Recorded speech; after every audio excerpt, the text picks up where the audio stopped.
My mother-in-law, Nancy, had a degree in home economics and earned straight A's for running her sorority house the cheapest and the best. My in-laws' home was perfect, right down to handmade shower curtains. Nancy packed lunch boxes each day with homemade cookies, which her son often traded for the Twinkies and Ho-Hos she would never be so foolish to buy.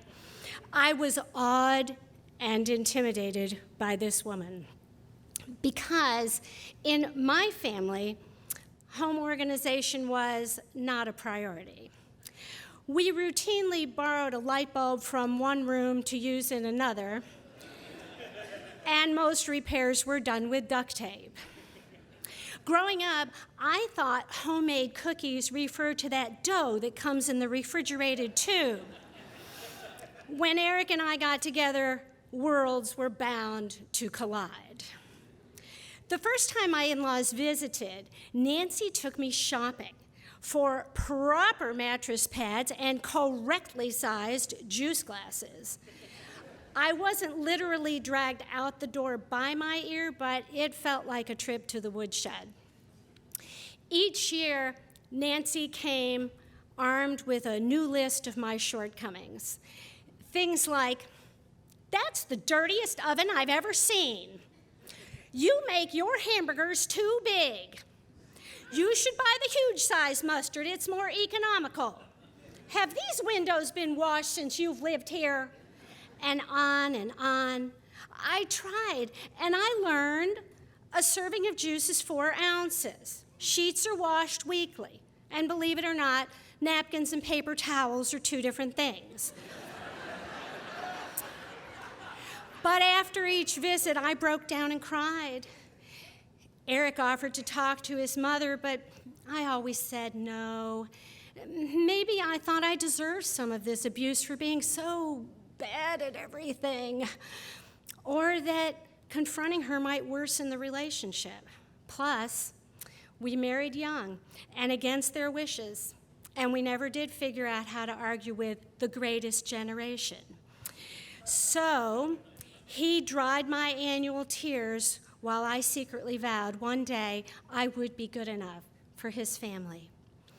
Many years and judgments later, I pulled out all the stops. I would make this upcoming in-law visit criticism-free. More important, this would be the turning point in my relationship with Nancy because everything was going to be perfect.